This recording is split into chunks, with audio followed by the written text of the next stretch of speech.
పాకిస్తాన్లోని బలోచిస్తాన్ రాష్ట్రం అపార సహజ సంపదకు నిలయం. కానీ అక్కడ కటిక దారిద్ర్యం, నిత్యం ఆకలి కేకలు వినిపిస్తుంటాయి. పాలకుల నిర్లక్ష్యానికి గురైన ఈ నేల మీద ఇప్పుడు విముక్తి నినాదం ఎగిసిపడుతోంది. ఆర్మీ చేతిలో నలిగిపోతున్న బలూచ్ ప్రజలు ప్రస్తుతం అస్తిత్వ పోరాటం చేస్తున్నారు. ఈ పోరాటంలో తమ ప్రాణాలను సైతం ఆనందంగా అర్పిస్తున్నారు. ఇదే సమయంలో అగ్రరాజ్యాలు అమెరికా, చైనా, పాక్ పాలకుల కన్ను అక్కడి సహజ వనరులపై పడింది. పాక్ పాలకుల అండతో వాటిని దోచుకునే పనిలో ఉన్నాయి. సింధ్ యూనివర్సిటీ ప్రచురించిన ఒక విశ్లేషణ ప్రకారం బలోచిస్తాన్లో సహజ వాయువు, చమురు, రాగి, బంగారం, ఇనుము, జింక్, క్రోమైట్, జిప్సం, బొగ్గు, పాలరాయి, గ్రానైట్తో సహా అనేక ఖనిజాలు సమృద్ధిగా ఉన్నాయి. ఒక్క రెకోదిక్లోనే $1 ట్రిలియన్ విలువైన బంగారం, రాగి నిల్వలు ఉన్నాయని అంచనా. బలోచిస్తాన్ దాదాపు 2280 మెగావాట్ల విద్యుత్తును ఉత్పత్తి చేస్తోంది.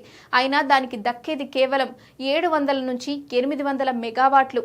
ఇప్పటికే ఈ ప్రావిన్స్ లో 56% జనాభాకు కరెంట్ సౌకర్యం లేదు. ఇక డెరాబుక్తి జిల్లాలోని సుయి పట్టణం నుంచి 70 ఏళ్లుగా సహజ వాయువును వెలికితీసి పైప్ లైన్ల ద్వారా సరఫరా చేస్తున్నారు. అయినా ఈ ప్రాంతంలో చాలా కుటుంబాలకు ఇప్పటికీ కట్టెల పొయ్యిలే దిక్కు.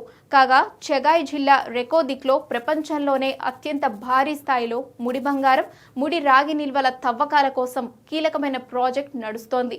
అయితే వాటి నుంచి వచ్చే ప్రయోజనాల్లో ఈ ప్రావిన్స్ కు దక్కుతుంది మాత్రం చాలా తక్కువే.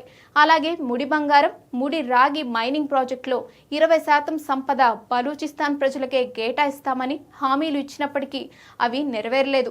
బలూచిస్తాన్ ఎంతో సంపదను ఉత్పత్తి చేస్తోంది. కానీ పాక్ ప్రభుత్వం దాన్ని విదేశాలకు ఎగుమతి చేస్తోంది. దాంతో బలూచ్ దశాబ్దాలుగా పేదరికంలో మగ్గుతోంది. గ్యాస్, విద్యుత్, నిధులు, హక్కుల పరంగాను బలూచిస్తాన్ వాటా చాలా తక్కువ. ఇదే ఆ ప్రాంతంలో ఆందోళనలకు, హింసాత్మక తిరుగుబాట్లకు దారితీస్తోంది.